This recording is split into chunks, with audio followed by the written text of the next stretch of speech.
नमस्कार, white marks टेलिभिजनको कार्यक्रम कम्युनिटी हलचलमा यहाँलाई स्वागत गर्न चाहन्छु। म सुरेश शाही। हजुर, कार्यक्रम कम्युनिटी हलचलमा हामी साताभरिका विभिन्न गतिविधिहरू जो अमेरिकामा बसेका नेपालीहरूले गरेका हुन्छन् ती विभिन्न गतिविधिहरूको साथमा उपस्थित हुनेछौँ। अमेरिकामा बसिरहेका नेपालीहरूको गतिविधिका अतिरिक्त हामी विभिन्न समाचारहरू, विभिन्न घटनाक्रम, विभिन्न परिवेशहरूलाई पनि हामी समेट्ने प्रयास गर्छौँ कार्यक्रम कम्युनिटी हलचलमा। आज पनि हाम्रो प्रयास त्यही रहनेछ। नेपालका जो व्यक्तिहरू हुनुहुन्छ जो नेपालमा नरहिकन अमेरिका अनि क्यानाडाका विभिन्न स्थानहरूमा बसोबास गर्दै आउनु भएको छ, उहाँहरूको सम्पूर्ण गतिविधि अनि त्यसै गरी विभिन्न जानकारीहरू समेट्ने प्रयास हो कार्यक्रम कम्युनिटी हलचलको।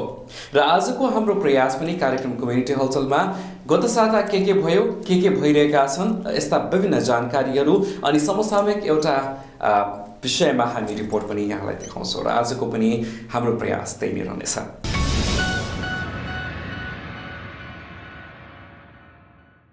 कार्यक्रम कम्युनिटी हलचलमा अब भने आज हामी यहाँ सुरुवात गरौँ यो साताभरिका विभिन्न गतिविधिहरू र यो साताका विभिन्न गतिविधिहरूको कुराकानी गर्नुपर्दाखेरि अनल उपाध्यायको मृत्यु आज हाम्रो कम्युनिटी हलचलको एउटा विषय परेको छ। हजुर, अनल उपाध्याय जसको मृत्यु सडक दुर्घटनामा भएको छ। मेरील्यान्डमा भएको कार दुर्घटनामा उनको मृत्यु भएको छ। यो एउटा घटना अनि साथसाथमा अन्य विभिन्न गतिविधिहरू यो साताभरि के भए हेरौँ यो साताभरिका गतिविधि सेगमेन्ट मार्फत। अमेरिकाको मेरील्यान्डमा भएको गाडी दुर्घटनामा 21 वर्षका नेपाली युवा अनल उपाध्यायको मृत्यु भएको छ। वरिष्ठ पत्रकार तथा कान्तिपुर पब्लिकेशन्सका पूर्व सम्पादक योगेश उपाध्याय र चर्चित महिला साहित्यकार सीता पाण्डेका एकमात्र सन्तान अनल उपाध्यायको सोमबार निधन भएको हो। दुर्घटनामा घाइते भएका अनलको मेरील्यान्डको बेथेस्टामा रहेको सुवर्ण अस्पतालमा निधन भएको हो। ट्राफिक नियम उल्लङ्घनका कारण प्रहरी फन्दामा परेको गाडी प्रहरीलाई नै छलेर कुदाउन खोज्दा दुर्घटना भएको प्रहरीले बताएको छ।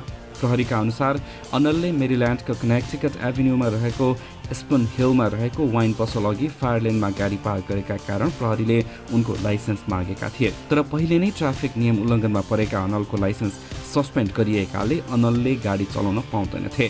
त्यही कारण अनलले मोबाइल गाडीभित्र छुटेको बहाना बनाई प्रहरीलाई झुक्याएर गाडी तेज गतिमा दौडाए। प्रहरीले अनलको गाडी पछाउने क्रममा तीव्र गतिमा रहेको अनलले चलाएको गाडी दुर्घटनामा परेको प्रहरीले जनाएको छ। घाइते अनललाई दुर्घटना लगत्तै नजिकैको अस्पतालमा उपचारको लागि लगिएको थियो। उपचारकै क्रममा अनलको सोमबार निधन भएको हो।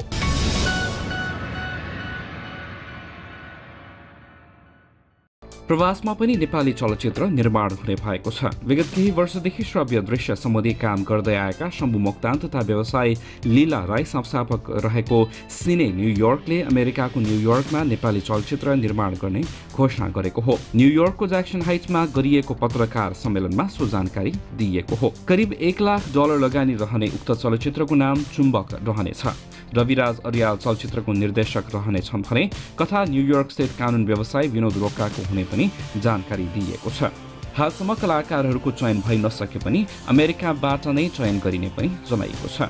अधिकांश दृश्याङ्कन अमेरिकामा नै हुने र बाँकी भने नेपालमा गरिने बताइएको छ। नेपालीहरूले अमेरिकामा भोगेका विषयमा बन्ने चलचित्र चुम्बकले व्यावसायिक रूपमा सफलता पाउने ढुक्क देखेका निर्माता लीला राईले वृत्तचित्रहरू निर्माण गर्दै आएका छन् भने शम्भु मोक्तानले निर्देशक ज्ञानेन्द्र देउजाद्वारा निर्देशित चलचित्र बुद्ध बोर्न इन नेपालमा छायाकारको अनुभव लिइसकेका छन्।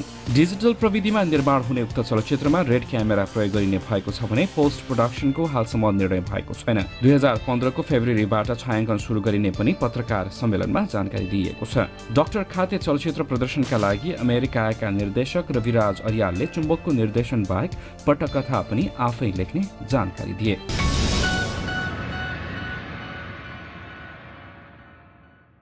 पुण्डरी अर्यालले आफ्नो जीवनका सङ्घर्ष, दुःख, पीडा र आरोह अवरोहलाई समेटेर तयार पारिएको पुस्तक कलेजो फेरेको मान्छे आइतबार न्युयोर्कमा एक कार्यक्रमका बीच विमोचन गरिएको छ। डाक्टरले मृत घोषणा गरेका पुण्डरी अर्याल मृत्युलाई पनि जितेर कसरी बाँच्न सफल भए भन्ने विषयलाई समेटेर पुस्तक तयार पारिएको छ। आफ्नो कलेजोले काम गर्न छाडेपछि मृत्यु पर्खेर बसेका पुण्डरीको शरीरमा सन् 2012 को डिसेम्बर 5 मा नयाँ कलेजो हालिएको थियो। पुस्तकको विमोचन अर्यालको उपचारमा संलग्न चिकित्सक आसलम जिभानीले गरेका थिए।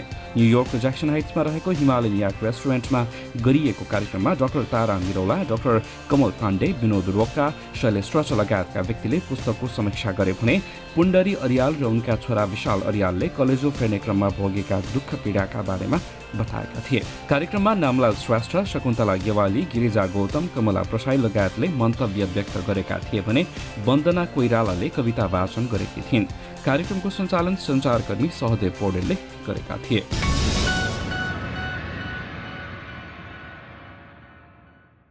गायिका सरिश्मा अमात्यको नयाँ एल्बम प्यासनको तेस्रो म्युजिक भिडियो सार्वजनिक गरिएको छ। सरिश्मा अमात्यको चौथो एल्बममा समावेश गरिएको गीत आज किन मलाई उसकै याद आयो बोलको गीतको नयाँ म्युजिक भिडियो सार्वजनिक भएको हो। 2012मा रिलिज गरिएको एल्बम प्यासनबाट यसअघि मागेर माया पाइँदैन र मेरो निदमा बोलको 2वटा गीतको म्युजिक भिडियो बजारमा आइसकेको छ। गायक सञ्जीव प्रधानले छायाङ्कन तथा सम्पादन गरेको म्युजिक भिडियोको छायाङ्कन अमेरिका, लन्डन तथा अस्ट्रेलियामा गरिएको हो। प्यासन गायिका सरिश्मा अमात्यको चौथो एल्बम हो। यसअघि उनले पहिलो एल्बम सरिश्मा, दोस्रो मधुरिमा र तेस्रो बेस्ट अफ सरिश्माले दर्शकको माया पाउन सफल भएको थियो। अमेरिकाको मेरील्यान्डमा बसोबास गर्दै आउनुभएकी गायिका अमात्यले 8 वर्षको अन्तरालपछि चौथो एल्बम बजारमा ल्याएकी हुन्।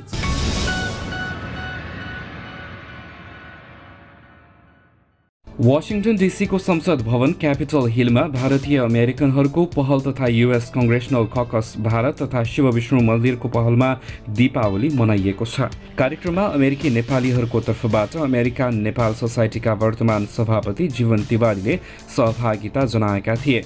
कार्यक्रममा डेमोक्रेटिक तथा रिपब्लिकनका प्रतिनिधिहरूले दीपावलीको चर्चाको साथै मोदीले गरेको सम्बोधन र उनले गरेको उत्प्रेरणाप्रति अमेरिकन संसदहरू ज्यादै प्रभावित भएको चर्चा गरेका थिए। अमेरिका नेपाल समाजको तर्फबाट आफू सहभागी हुन पाउँदा खुसी भएको सभापति जीवन तिवारीले बताए। क्यापिटल हिलमा भारतीय अमेरिकनहरूको पहलमा दोस्रो पटक दीपावली मनाइएको हो।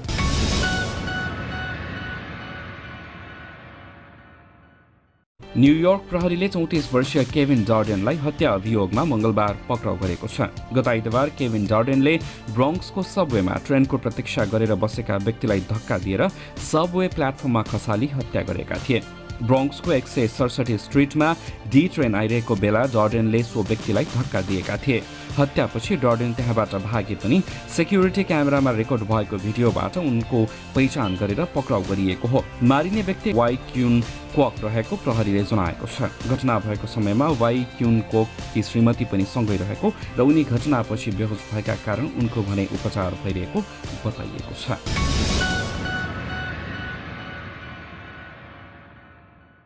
भर्खरै हामीले यहाँहरूको लागि राख्यौँ साताभरि के किसिमका घटनाहरू भए, के कस्ता कार्यक्रमहरू आयोजना गरिए, यस सम्बन्धमा यहाँहरूलाई जानकारी राख्यौँ र अन्तमा जुन गतिविधि यहाँहरूको लागि राख्यौँ नेपालीसँग सम्बन्धित नभए तापनि पक्कै पनि न्युयोर्कको सबवे हामी सबैले प्रयोग गर्छौँ र यो सबवेमा हिँड्दाखेरि वास्तवमै अहिलेको यो परिस्थितिलाई हेर्ने हो भने वर्षै नै हरेक वर्ष जस्तो यस्ता घटनाहरू हामी सुन्छौँ, यस्ता समाचारहरू हामी सुन्ने गर्छौँ, हेर्ने गर्छौँ। सबवेमा कसैलाई धकेलिएको या सबैमा दुर्घटना भएर सबै प्लेटफर्ममा खसेर मानिसहरूको मृत्यु भएका समाचारहरू हामीले सुने गरेका छौँ। यसर्थ तपाईँलाई हामी यही अनुरोध गर्न चाहन्छौँ, सबै प्लेटफर्ममा हिँड्दाखेरि एकदमै होसियारीपूर्वक सावधानीपूर्वक हिँड्नुहोला। यो हाम्रो अनुरोधको सँगै अब भने अर्को गतिविधितर्फ लागौँ, कुराकानी गरौँ। अहिले यतिखेर डालसमा शनिबारदेखि सुरु भएको नेपाली जनसम्पर्क समितिको अधिवेशनको बारेमा र अधिवेशनको लागि कांग्रेसका उपसभापति रामचन्द्र पौडेल पनि बुधबार नै टेक्सास आइपुग्नु भएको छ, डालसमा हुनुहुन्छ र कार्यक्रमको उद्घाटन भइसकेको छ शनिबार र कार्यक्रममा के भयो यस सम्बन्धमा तयार पारिएको अनि विशेष गरी उपसभापति पौडेलले के भने यस विषयमा तयार पारिएको यो छोटो रिपोर्ट अहिलेको क्रममा कम्युनिटी हलमा। नेपाली कांग्रेसका उपसभापति रामचन्द्र पौडेलले एकीकृत माओवादीले संविधान निर्माण गर्न नचाहेको आरोप लगाएका छन्। कांग्रेस एमाले लगायतका दलहरूले संवैधानिक राजनीतिक संवाद समितिमा साझा प्रस्ताव पेश गर्दा समितिका सभापति समेत रहेका एकीकृत माओवादी नेता डाक्टर बाबुराम भट्टराईले बाधा उत्पन्न गरेको पौडेलको आरोप छ। संवैधानिक राजनीतिक संवाद समितिका सभापतिले त्यो बैठकलाई लम्ब्याउँदै हामीले प्रस्तुत गरेका प्रस्तावहरूलाई त्यसै अलपत्र पार्ने नीति लिँदै गए, जसले गर्दा हामीहरू लिखित रूपमा नै के अरे हाम्रो प्रस्ताव अगाडि बढाइयोस् भनेर उहाँलाई चाहिँ नि समितिमा लेखेर दिन बाध्य भयौँ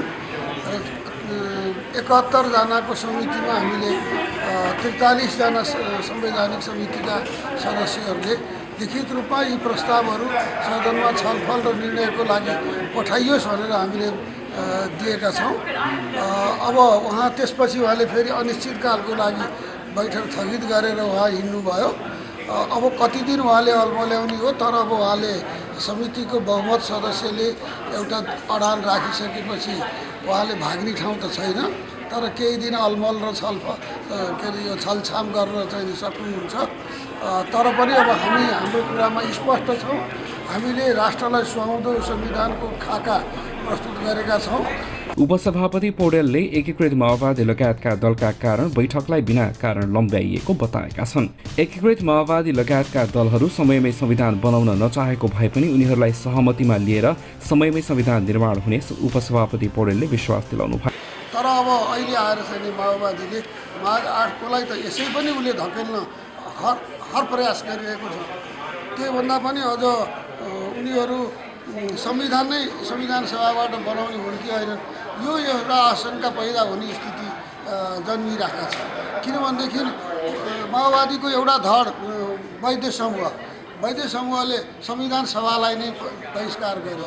अनि त्यसपछि गोलमेज सम्मेलनले के अरे गर्नुपर्छ गोलमेज सम्मेलन भनेर भन्दा त्यो पनि हामी तयार भयौँ, गोलमेज सम्मेलनमा आउनुहोस् भन्दाखेरि गोलमेज सम्मेलन पनि उनीहरूले बहिष्कार गरे।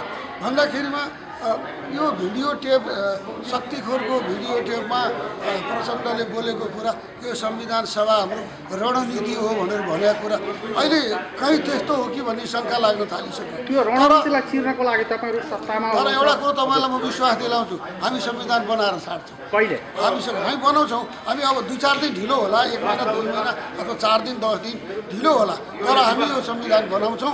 किनभनेदेखि हामीसँग संविधान बनाउने पर्याप्त मत छ हैन, र 2/3 बहुमत हामीसँग छ। उपसभापति पौडेल जनसम्पर्क समिति अमेरिकाको अधिवेशन उद्घाटन गर्न बुधबार अमेरिकाको टेक्ससमा आएका छन्। शनिबार सुरु भएको अधिवेशन आइतबार समापन हुनेछ। जनसम्पर्क समितिको अधिवेशनको यहाँलाई हामीले जानकारी गरायौँ। अधिवेशन सुरु भइसकेको छ। अधिवेशन आइतबारसम्म जानेछ। त्यसपछि 9 दिनको बसाइपछि उपसभापति रामचन्द्र पौडेल भने नेपाल फर्किनुहुने बताइएको छ। अझै पनि हामीसँग कार्यक्रम कम्युनिटी हलचलमा अरू थुप्रै गतिविधिहरूको जानकारी अनि विशेष रिपोर्ट एनआरएनको रहेको छ र एनआरएनको सम्बन्धमा के हो रिपोर्ट यो पनि हामी यहाँलाई बताउने नै छौँ, तर एउटा छोटो व्यापारिक विश्रामपछि।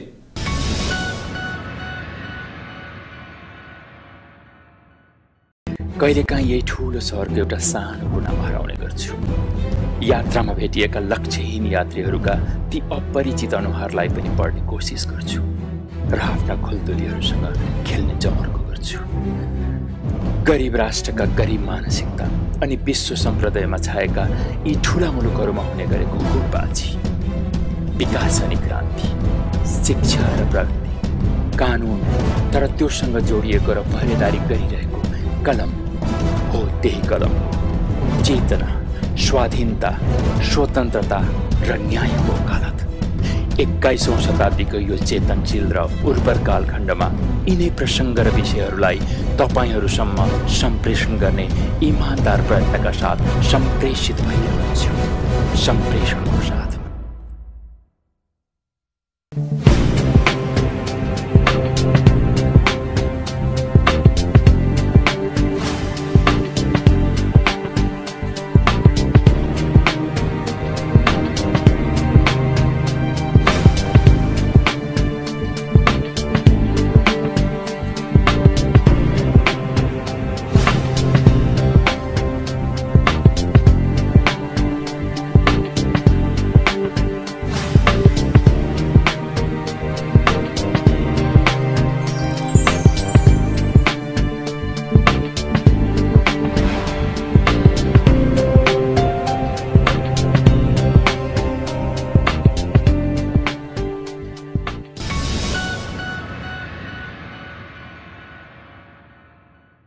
कार्यक्रम कम्युनिटी हलचलमा यहाँलाई पुनः स्वागत छ। म सुरेश शाही। हामीले ब्रेकभन्दा अगाडि यहाँलाई अमेरिकाका विभिन्न राज्यहरूमा भइरहेका विभिन्न गतिविधिहरू, त्यसैगरी अमेरिकाको टेक्सासको डालसमा भइरहेको नेपाली जनसम्पर्क समितिको अधिवेशनको बारेमा पनि यहाँलाई जानकारी राख्यौँ र कुराकानी गरौँ मौसमको। हजुर, यो साता मौसम एकदमै फरक किसिमको रह्यो। हुन त वास्तवमै चिसो मौसम या विन्टर सिजन अहिलेसम्म औपचारिक रूपमा सुरुवात भइसकेको छैन, तर न्युयोर्क लगायत अमेरिकाका 48वटा राज्यमा यो साता गत साताको मङ्गलबार बिहानको समय 38 वर्षपछिको सबैभन्दा चिसो समयको रूपमा रह्यो। हजुर, एकदमै चिसो थियो मौसम। अनि साथसाथै यो साताभरिमा विभिन्न ठाउँहरूमा हिमपात भयो। लगभग अमेरिकाका 50वटा स्टेटहरू मध्ये आधाभन्दा 50भन्दा बढी स्टेटहरूमा हिमपात भएको छ, तर कतिपय स्थानमा थोरै अनि कतिपय स्थानमा भने बढी हिमपात भयो। र विशेष गरी बफलोको कुराकानी गरौँ, अमेरिकाको बफलोमा भने 7 फिटभन्दा बढी हिमपात भएको छ, जसले गर्दाखेरि त्यहाँको जनजीवन निकै कष्टमय बन्यो। र यसका अतिरिक्त पनि अमेरिकाभरिकै यदि तथ्याङ्कलाई हेर्ने हो भने यो साताभरि यो छोटो समयमा भएको अत्यधिक हिमपात र चिसो बढेका कारणले 13 जनाको मृत्यु भएको छ। हेरौँ यो रिपोर्ट। नोभेम्बरको बीचमा भएको अत्याधिक हिमपातका कारण अमेरिकाको बफलो क्षेत्र ठूलो मात्रामा प्रभावित भएको छ। शनिबारबाट भने तापक्रममा केही सुधार आएको छ, तर शनिबार तापक्रममा आएको सुधारसँगै हुने वर्षाले भने जनजीवनमा थप असर पर्ने बताइएको छ। 7 फिटभन्दा बढी हिमपात भएका कारण र थप वर्षा पनि हुने भएका कारण बफलोका केही क्षेत्रमा बाढीको डर भएको बताइएको छ। यो साता बफलो क्षेत्रमा 7 फिटभन्दा बढी हिमपात भएको छ। छोटो समयमा भएको अत्याधिक हिमपातका कारण शुक्रबारसम्म केही घरको छानो भत्किएको छ। शुक्रबारसम्म करिब 30 घरको छानो भत्किएको बताइएको छ, तर अन्य घरहरूको छानो समेत खतरामा रहेकोले थप घरहरूमा क्षति हुन सक्ने बताइएको छ। यसअघि बफलो क्षेत्रका केही घरहरूमा विद्युत आपूर्ति समेत बन्द भएको थियो। हिमपातका कारण अमेरिकाका विभिन्न क्षेत्रमा अहिलेसम्म 13 जनाको मृत्यु भइसकेको छ। हिमपातका कारण भएको गाडी दुर्घटनामा 1 जनाको मृत्यु भएको छ भने न्युयोर्कको एल्डनमा 1 जना 46 वर्षीय पुरुष हिउँले पुरिएको गाडीमा चिसोका कारण मृत अवस्थामा भेटिएको बताइएको छ। त्यस्तै 3 जना भने हिउँ सोभल गर्ने क्रममा मुटुमा समस्या देखेर मृत्यु भएको बताइएको छ। यसका अतिरिक्त हिमपातकै कारण अन्य 8 जनाको मृत्यु भएको छ। हिमपातले जनजीवन अस्तव्यस्त बनेको छ। हिमपातले कतिपय स्थानहरूमा विद्यालय बन्द गरिएका छन् भने विभिन्न क्षेत्रमा दुर्घटना र ट्राफिक जाम धेरै मात्रामा भइरहेका छन्। हिमपातका कारण घण्टौं ट्राफिक जामको अवस्था समेत सिर्जना भएको छ। अमेरिकामा यो साता मङ्गलबार बिहान नोभेम्बर महिनाको सबैभन्दा चिसो बिहानको रूपमा रह्यो। अमेरिकाको मौसम विभागका अनुसार 38 वर्षपछि नोभेम्बरको बीचमा यति धेरै चिसो भएको हो। यसअघि सन् 1976 मा नोभेम्बर महिनामा यति धेरै चिसो भएको थियो। अमेरिकाको 48 राज्यको 85% भन्दा बढी क्षेत्रमा तापक्रम 30 डिग्री फरेनहाइट भन्दा तल झर्यो। भर्खरै हामीले मौसम सम्बन्धी तयार पारिएको यो रिपोर्ट यहाँलाई देखायौँ। पक्कै पनि मौसम चिसो हुन थालिसकेको छ, यहाँहरू पनि न्यानो भएर बस्नुहोला। यो रिपोर्टसँग भने लागौँ कम्युनिटी हलचलको लागि आजको लागि विशेष गरी तयार पारिएको एउटा विशेष रिपोर्ट। शैलेश्वरजीले तयार पार्नु भएको यो रिपोर्ट हो एनआरएनको विषयमा। एनआरएनले पत्रकार भेटघाट कार्यक्रम गर्यो गत साता र मिट द प्रेस नाम दिएको यो पत्रकार भेटघाटमा पत्रकारहरूले के कस्ता प्रश्नहरू गरे र प्रश्नको उत्तर एनआरएनका पदाधिकारीहरूले कसरी दिए, यस सम्बन्धमा तयार पारिएको यो विशेष रिपोर्ट कार्यक्रम कम्युनिटी हलचलको अबको क्रममा।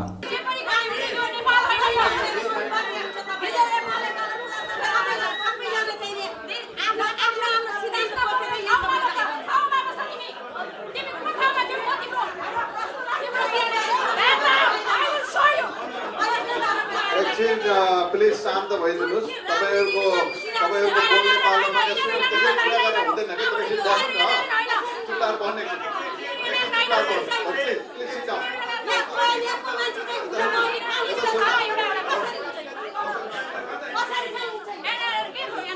कहीँ नभएको जात्रा हाँडी गाउँमाको उपमाबाट उन्मुक्ति पाउने क्रममा सुधारोन्मुख अवस्थामा रहेको गैर आवासीय नेपाली संगठन राष्ट्रिय समन्वय परिषद अमेरिका पुनः शंका र संशयको घेराबन्दीमा परेको छ। पहिलो लोकतान्त्रिक निर्वाचन पश्चात आफ्नो पुरानो गलत छविलाई सुधार्न लागि परेको यो संगठन आफ्ना पछिल्ला गतिविधिका कारण आम प्रवासी नेपाली सदस्य र सञ्चारको निगरानीमा परेको छ।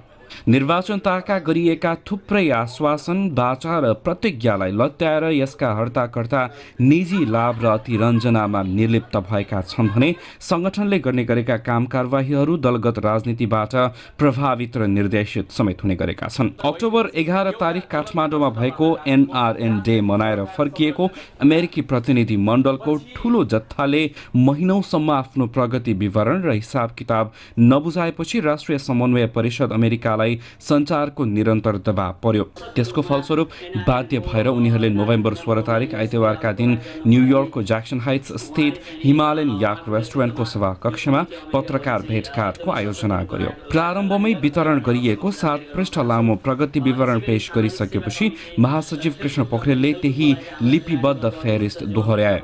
राष्ट्रिय समन्वय परिषद अमेरिकाका अध्यक्ष खगेन्द्र जीसीले उपलब्धिका मूल मुद्दाहरूको विवेचना गरे। त्यसपछि कार्यक्रमको स्वरूप र ढाँचा अनुसार प्रश्न उत्तरको क्रम सुरु भयो। लामो समयदेखि यो अवसरको प्रतीक्षामा रहेका सञ्चारकर्मी र आम प्रवासी नेपालीहरूले आफ्नो प्रश्न र जिज्ञासा राख्ने क्रमको आरम्भ भयो। पहिलो प्रश्नकर्ता साप्ताहिक टेलिभिजन कार्यक्रम सञ्चालक सञ्चारकर्मी शैलेश श्रेष्ठले NRN डे मनाउँदा नेपालमा भएको खर्चको विवरण र जवाफ माग्दै राष्ट्रिय समन्वय परिषद अमेरिकामा दलगत राजनीतिक निरन्तर भएको र अरू थुप्रै पदाधिकारीहरूको राजीनामा सार्वजनिक भए पनि नेपाली प्रवासी मञ्चसँग राजनीतिक आबद्ध भएको भनिएका उपाध्यक्ष वनिता कतिलाले राजीनामा दिएको जानकारी बाहिर नआएकोले आधिकारिक जवाफको माग गरे।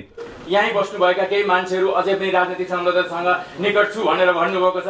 वनिता कतिलाजी उहाँ कुनै राजनीतिसँग सरकार गर्ने एउटा संगठनमा हुनुहुन्छ भन्ने बाहिर चर्चा छ र त्यो संगठन हाकेको व्यक्तिले उहाँले राजीनामा दिनु पर्दैन भनेर भनिएको अवस्था छ। खुलेर मोही माग्ने ढुङ्ग्रो नलुकाउने यो संस्थामा अब एउटै डर छ भने राजनीति हावी होला कि भन्ने डर छ। त्यसमा हामी निरन्तर प्रहार गर्छौँ। राजनीतिक संलग्नतालाई कसरी टाढा राख्न सकिन्छ त्यति तपाईँहरूले भनिदिनु होला। अध्यक्षज्यूबाट अपेक्षा गर्छु यो प्रश्नको म। अध्यक्ष जीसीले अन्य प्रश्नहरूको गोलमोटल जवाफ दिए पनि मूल प्रश्नको जवाफ नआएपछि सञ्चारकर्मी श्रेष्ठले उपाध्यक्ष कतिलासँग ठोस जवाफका लागि पूरक प्रश्न राखे। तर दुर्भाग्य प्रश्नको सीधा तार्किक जवाफ आउनुको अलावा उपाध्यक्ष कतिलाले उच्च स्वरमा चिच्याउँदै आफूले मात्र किन राजीनामा गर्ने र मलाई मात्र प्रश्न किन यहाँका अरू थुप्रै पदस्थ अधिकारीहरूले नेपाली कांग्रेसको राजनीति गरेको र टेक्सासमा हुन लागेको जनसम्पर्क समितिको निर्वाचनमा खुलेर लागेको र उम्मेदवारको पक्षमा मत माग्ने गरेको बताएपछि कार्यक्रम आयोजकहरूको नियन्त्रण भन्दा बाहिर गएको थियो। म चाहिँ कास्की जिल्लाको प्रथम जिल्ला कमिटीको म सदस्य हो। म महिला कमिटीहरूमा बसेर पनि म नेपालमा काम गरेको हो र मैले चाहिँ राजनीतिक रूपमा चाहिँ यहाँ त्यस्तो गतिविधि मैले केही पनि सञ्चालन गरेको छैन। प्रवासी नेपाली मञ्च एउटा चाहिँ के भन्छ यो सामाजिक संस्था भनेर म लागेको हो र अरू कुरा चाहिँ अरू साथीहरूले पनि यहाँ चाहिँ जनसम्पर्कको प्रचार गरिरहेको छ। त्यस्तो अवस्थामा तपाईँहरू के भन्नुहुन्छ? हैन, सबै अछुत छैन। सबै राजनीतिक रूपमा रिजाइनेसन दिनुपर्छ भने सबैले दिनुपर्छ। मैले मात्र किन? हैन, मैले मात्र किन? सबैले दिनुपर्छ। राजनीतिक रूपमा यदि हुन्छ भने सबैले दिनुपर्छ। म मात्र किन? भन्नुहोस्, तपाईँहरूले भन्नुहोस्। यहाँ सबैले राजनीतिक रूपमा अहिले जनसम्पर्कको प्रचार गरिरहेको छ भने म मात्र किन? मैले मात्र किन चाहिँ राजीनामा दिनु भन्ने भन्नुहोस् ल। लामो समय लफाबाजी आरोप प्रत्यारोपमा गुज्रिएपछि आयोजकहरू उक्त प्रेस मिट भनेर बोलाइएको कार्यक्रम स्थगित गर्न बाध्य भएका थिए।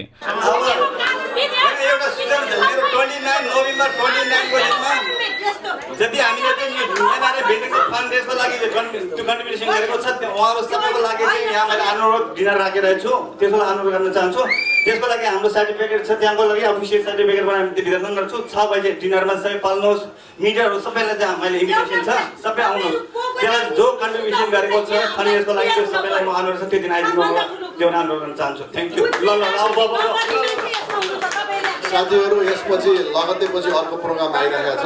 तपाईँले यसलाई डिस्टर्ब नगरिदिनुहोस् प्लिज है, किनभने यो गर्दाखेरि प्रोग्राम तपाईँले त्यसरी प्रोग्राम नगर्नुहोस् कि। त्यसैले हाम्रो अर्को प्रोग्राम सुरु भइरहेको छ। लास्टमा चाहिँ हाम्रो विष्णुजीको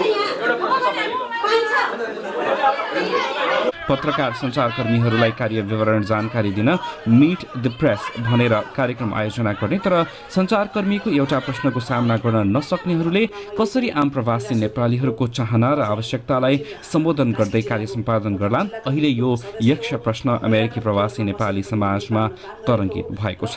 व्हाइट माल टेलिभिजनका लागि Shailesh Shrestha.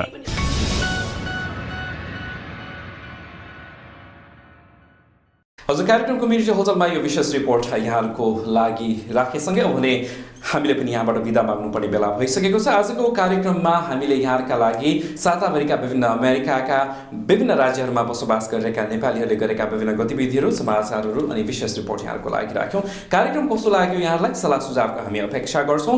Community hotel @whitemail.tv मा अथवा सुरेश शाही @whitemail.tv मा तपाईँले हाम्रो लागि सल्लाह सुझाव पनि, हाम्रो लागि तपाईँले मार्गनिर्देशक पनि बन्न सक्नुहुनेछ। पक्कै पनि तपाईँ कुनै कार्यक्रम गर्दै हुनुहुन्छ र त्यो कार्यक्रम कम्युनिटी होटल मार्फत प्रसारण भएको हेर्न चाहनुहुन्छ भने तपाईँले हामीलाई कम्युनिटी होटलको इमेल आइडी मैले तपाईँलाई दिइसकेको छु, communityhotel@whitemail.tv अनि सुरेश शाही @whitemail.tv मा तपाईँले पत्राचार गर्न सक्नुहुनेछ। त कार्यक्रममा यो पत्राचारको ठेगानासँगै म सुरेश शाही अनि क्यामेरा पर्सन क्रिस दुलाल हामीले बिदा माग्नुपर्ने बेला भइसकेको छ। अर्को साता फेरि कार्यक्रम कम्युनिटी होटलमा यस्ता थुप्रै गतिविधिहरू अनि समाचारहरूको साथमा उपस्थित हुनेछौँ। आजको लागि भने बिदा दिनुहोस्। व्हाइट माल टेलिभिजन हेर्दै गर्नुहोला। नमस्कार।